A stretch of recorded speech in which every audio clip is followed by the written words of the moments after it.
नमस्कार मित्रांनो, तुमच्या सर्वांचं स्वागत आहे तुमचा आवडता चॅनल जीजी वेल्थमध्ये. आज आपण चर्चा करणार आहोत म्युच्युअल फंडमध्ये कोणाचे पैसे बनत नाही. एरवी आपण ऐकलं की म्युच्युअल फंडमध्ये पैसे सर्वांचे बनतात, पण मग कोणाचे पैसे बनत नाही याबद्दल आपण चर्चा करणार आहोत. मित्रांनो, म्युच्युअल फंड जेव्हा आपण इन्व्हेस्टमेंट करिता सुरुवात करतो त्यावेळेस बरेचसे लोक म्हणतात मी ह्या पैशांकडे बघणार सुद्धा नाही, मला याची गरजच नाही आहे, हे लॉंग टर्म साठी करतो आहे.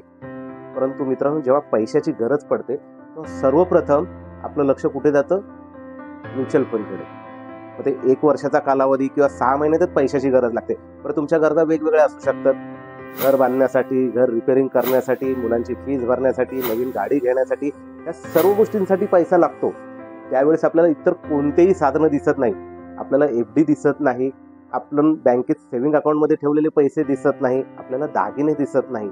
दिसतो तो फक्त एकच मार्ग, तो म्हणजे म्युच्युअल फंड मधील पैसे.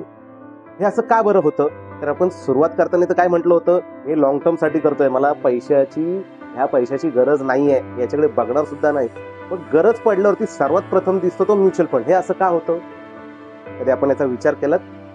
याच्यासाठी आपल्याला पाहिजे आहे इमर्जन्सी फंड, बरोबर ना? आता मी जसं म्हणलं की पैसे कोणाचे बनत नाही, तर जे लोक लॉंग टर्मला राहत नाही त्यांचे पैसे बनत नाही. लॉंग टर्मला राहतात त्यांचे पैसे बनलेत. मित्रांनो, मार्केटने पैसे भरभरून दिलेत, रिटर्न बनवून दिलेत, पण किती लोकांनी त्याचा फायदा घेतलाय? जे लोक लॉंग टर्मला राहिलेत त्यांनी पैसे बनवलेत. आणि जे लोक वर्षभरात, 6 महिन्यात, 2 वर्षात, 2.5 वर्षात पैसे थोडेसे जमले की गरजा दिसायला लागतात आणि पैसे काढून घेतात, अशा लोकांचे पैसे म्युच्युअल फंड मध्ये बनत नाही. आता तुम्ही म्हणाल, जर पैसा वेळेला उपयोगी पडला नाही तर त्या पैशाचा काय उपयोग? अगदी बरोबर आहे, पैसा जर वेळेला उपयोगी पडला तर त्या पैशाचा उपयोग होऊ शकतो. पण मग तुम्ही जे म्युच्युअल फंड चालू केलं ते कशासाठी केलं? कधी याचा विचार केलात का? तुमचे ध्येय, उद्दिष्ट काय, याचा कधी विचार केलात का? इमर्जन्सीसाठी पैसा लागतो, तो कसा तयार करायचा? त्याच्यासाठी कंटिंजन्सी फंड किंवा आपत्कालीन निधी किंवा इमर्जन्सी फंड असायला हवा. तो कसा तयार करायचा, तो काय असतो, हे आपण पुढच्या व्हिडिओमध्ये नक्कीच बघूया.